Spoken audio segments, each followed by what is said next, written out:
Hey everyone, Spencer here, and today I'm painting the most excessive of Chaos Space Marine legions, the Emperor's Children.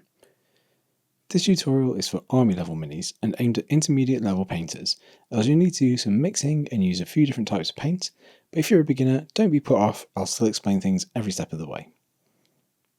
So the model I'm going to be using is a Chaos Space Marine Legionnaire.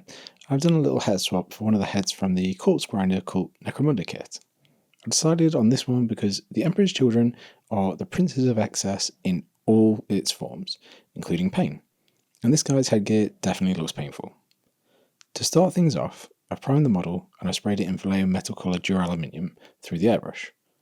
You don't have to use the airbrush or even this paint, but you just want to start off with a nice bright metallic paint, as we're going to be working with this on every step after this.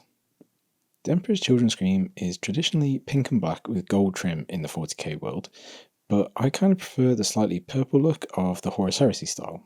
So I started off with Magos Purple and I picked out about half of the armor panels. One of the things I wanted to do with this model is have a nice colour separation between the different colours of the armour. My idea was that the contrast paint would work nicely to create a coloured metallic by painting it straight on from the pot. Not all contrast paints are created equally though, and the Magos Purple was a bit of a mistake.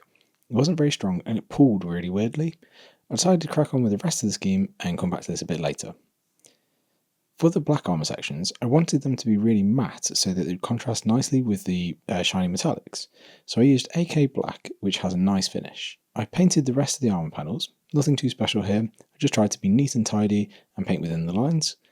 I've watered down the paint probably about 2 parts paint to 1 part water. I also painted any undersuit sections here too. Now onto the bane of every Chaos Space Marine painter's life, trim.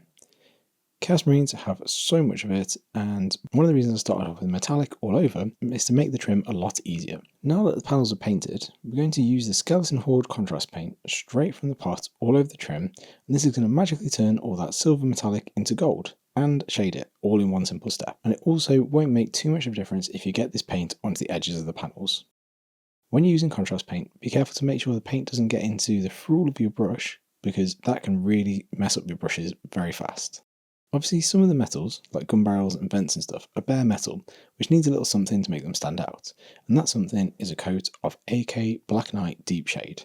This stuff is great, it turns metals into a nice grubby colour and adds definition whilst it's at it, and you can use it directly out of the pot. At this point I decided I wasn't happy with the purple. It was patchy and didn't really look as lustrous as it should for this legion, so I went back to the drawing board and I mixed together some AK Silver with a touch of their Night Purple ink. This made an amazing shiny purple, and I repainted those purple armor sections with this and I was really happy. You only need a tiny bit of the ink for the silver to give it that little purple sheen.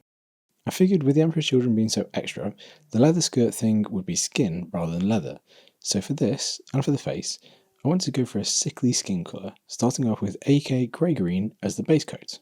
I then added some AK basic skin tone to the palette, probably around 1 to 1, and put on some highlights almost completely covering the previous layer, just letting that grey green show in the shadows, and then a final highlight with just the basic skin tone. When that had dried, it was time to get a mottled look, so I gave it a wash with Games Workshop Carroburg Crimson, and while that was still wet, I took a damp large brush and dabbed it across the surface, and that kind of leaves this mottled, sickly look behind. The only remaining details in this model is the leather straps and holster. I gave this all a coat with AK Grim Brown. Again, this was watered around about 2 parts paint to 1 part water. When all of that was coated, I added 1 part deck tan to that mix and added some highlights. With everything painted in its proper lustrous colours, it was time to add some extra definition and grubbiness, and to do that I'm using black enamel Paneliner. I'm applying this to any recesses. Now you can get this from Tamiya and it comes in this little bottle with an applicator brush, or you can buy a black enamel wash from AK and use a regular brush for it. The good thing with enamels is that they naturally seep into recesses, so you don't have to really do much with them. You can just touch the brush to a recess and it will naturally flow into it with something called capillary action.